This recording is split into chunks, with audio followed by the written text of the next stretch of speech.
saya yang tadi saya udah bilang bahwa 23 tahun ini tuh nggak pernah rasain sebelumnya. Tiba-tiba udah sampai aja di tempat ini di tahun ini gitu ya, dengan semua naik turunnya karir, perjalanan panjang. Ya saya bersyukur ya karena mungkin di generasi saya yang muncul di awal 2000-an, band-band yang mungkin muncul di awal 2000-an gitu ya, mungkin ya banyak yang mungkin belum sampai ke sini gitu. Tapi saya diberikan kesempatan oleh pendengar musik Indonesia bisa sampai ke tempat ini di tahun ini, apalagi bisa memberikan album fisik ya yang dijual di KFC Indonesia dengan lagu-lagu yang sudah dipilih. Tentunya tidak bisa masuk semua karena ini kuotanya cuma 12 lagu. Mudah-mudahan ada part 2-nya lagi karena lagunya masih banyak juga yang belum masuk ke dalamnya. Jadi saya memaknainya yang nggak ada kata lain selain bersyukur banget gitu. Masih dipercaya, masih dicari orang, masih diberikan kesempatan untuk berkarya terus sampai di usia ini. Ya, jadi saya berkomunikasi dengan pihak GMI dan juga KFC.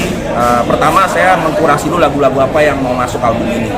Karena saya nggak mau semuanya lagu-lagu yang saya cetak di Kriswati. Karena saya juga mencetak lagu-lagu yang buat penyanyi-penyanyi Indonesia yang lain. Makanya formasinya 60-40 lah. 60 lagu-lagu saya waktu saya masih di Kriswati, 40%-nya diambil dari sebagian lagu-lagu saya buat penyanyi Indonesia lain.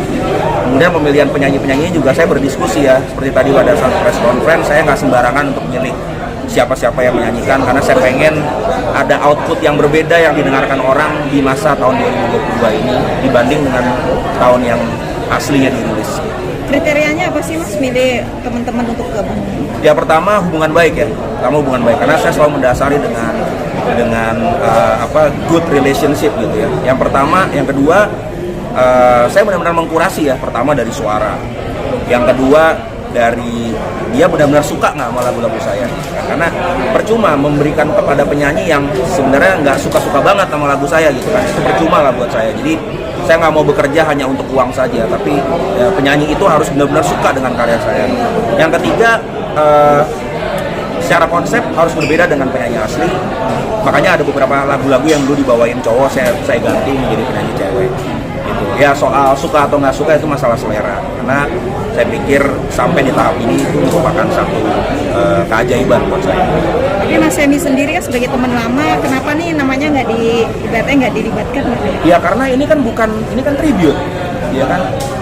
Semi kan penyanyi asli, jadi kalau namanya tribute ya penyanyi asli tidak boleh ada, karena konsepnya udah berbeda. Nah sendiri dari semua lagu ini kan baru satu jadikan video klip. Apa nanti akan semuanya dijadikan ada video klipnya? Mungkin ada sekitar 5-6 single ya. Ini yang pertama saya berdua sama El Matu, bawain lagi karya saya buat Mita. Kemarin 23 tahun berkarya, kan pasti ada lika-liku. Ya. Ujian sulit apa sih Bang sampai saat ini dari bulan tahun berkarya? Ujiannya beradaptasi aja dengan lingkungan baru ya, dengan generasi sekarang, dengan Gen Z. Mungkin Gen Z sekarang juga nggak banyak yang tahu saya, tapi mungkin mereka ditularkan oleh orang tuanya gitu. Jadi waktu mendengarkan zaman saya ngeband dulu, orang tuanya belum nikah, ketika sekarang udah jadi papa mama, mereka menularkan itu. Dan itu fakta, sudah banyak terjadi pada saat saya manggung. Ternyata Gen Z menonton dan mereka, saya tanya siapa yang menularkan lagu ini, oh papa mama saya gitu. Jadi adaptasi aja, itu yang saya selalu lakukan, beradaptasi dengan pemikiran, dengan teknologi, dengan cara promosi, media sosial, digital, itu aja tantangan. Kalau buat lagu, buat musik, saya nggak ada perbedaan sih sejak saya dulu pertama kali berkarir sampai sekarang sih happy aja kalau bikin musik. Tadi juga Abang juga sempat dari awal dan jadi mahasiswa dulu. Iya. Sampai ada di titik seperti ini, gimana sih Bang? Nah itu yang saya nggak pernah menyangka, seperti mimpi lah ya. Artinya saya nggak pernah menyangka bahwa seorang office boy di studio rekaman ya, tiba-tiba diberikan Tuhan kesempatan untuk bertemu dengan seorang bapak-bapak yang merupakan klien rekaman pada saat itu, dan dia langsung melihat bahwa bakat saya memang ada di musik, dan saya diberikan kesempatan untuk mengaransemen album-albumnya dia gitu. Dan semenjak itu terbukalah rezeki itu Ponky Barata telepon saya minta untuk Leoni, kemudian saya ketemu dengan teman-teman Krispati, dan akhirnya setelah Krispati 2-3 album keluar, saya diberi kesempatan untuk pertama kali bikin untuk Rosa di 2009. Berlanjut terus Agnes, Terry, Judika, Cakrakan, Regina, Ryan, Anmes, sampai saya sekarang sedang bekerja sama dengan Entertainment Malaysia juga untuk memproduksi artis mereka. Ya saya nggak menyangka aja bisa sampai ke posisi ini, karena pencipta lagu muda juga banyak yang lebih bagus dari saya, tapi puji Tuhan untuk lagu cinta saya masih dicari. Nah itu anugerah yang luar biasa buat saya. Jadi OB sendiri tahun berapa? 99. Tapi udah bisa main musik. Udah bisa, tapi mau ngelamar jadi operator nggak ada pekerjaannya, adanya apa? OB, udah gila. Daripada nggak bisa bayar kuliah kan. Tapi pernah stuck nggak sih Bang di tahun berapa gitu, pernah stuck ibaratnya kan setiap tahun kan Ya. pasti ada naik turun keadaan, Pasti. namanya musisi juga nggak.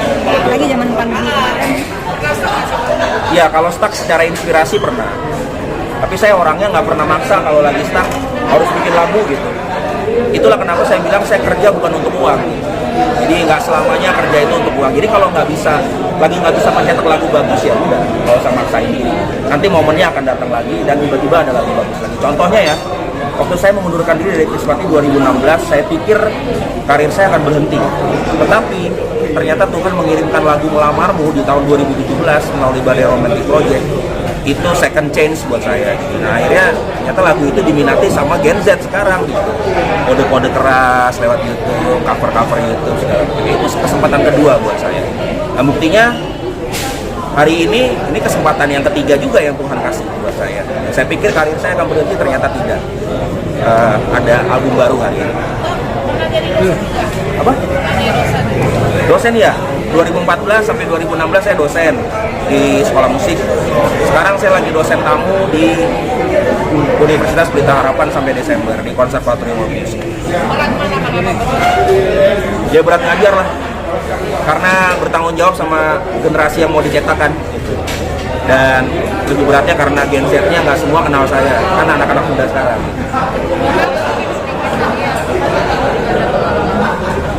Ya.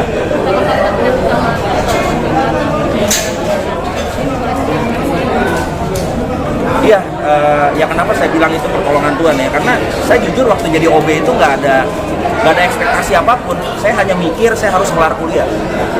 Jadi kuliah saya di kampus mahal di Trisakti waktu itu. Dan saya harus menyelesaikan karena ayah saya sudah meninggal. Saya nggak punya uang untuk menyelesaikan itu. Ya saya harus cari kerja. Jadi pikiran saya pendek aja. Oh, gua harus dapat duit untuk bayar kuliah. Ternyata itu adalah ya jalan yang disediakan Tuhan kali ya. Gitu. Dipertemukan secara tidak sengaja. Jadi ceritanya gini, simpelnya ya. Saya masuk shift kedua. Tiba-tiba keyboard itu nyala. Kayaknya lupa dimatiin sama operator sebelumnya. Tring gitu. Ini benar-benar kayak FTV nih ceritanya nih gitu. Saya pencet nih ada keyboard namanya anak baru Nora gitu ya. Main-main tiba-tiba klien itu datang. Saya bilang Bapak masuknya jam 7 Pak, tunggu di luar dulu karena tugas saya itu hanya membersihkan lantai, membersihkan mixer, abu-abu, debu-debu segala macam, sama bikin nasi goreng, beliin kopi, beliin rokok, itu tugas saya. Nah ternyata setelah dia mau keluar dia balik lagi. Kamu bisa main keyboard ya ternyata. Kamu ini siapa? Nih saya OB Pak. Gitu. Kamu bisa main piano? Akhirnya ngobrol-ngobrol. Dia suruh saya mainin lagunya Richard Marx lah, disuruh main lagunya Air Supply waktu itu. Ya, saya mainin aja. Tiba-tiba dia bilang, udah operatornya datang, dia bilang, Badai besok jangan lagi jadi OB. Kenapa Pak? Harus mengaransemen lagu-lagu saya. Ya udah, sesimpel itu. Di mana itu Pak? Di Salemba Tengah.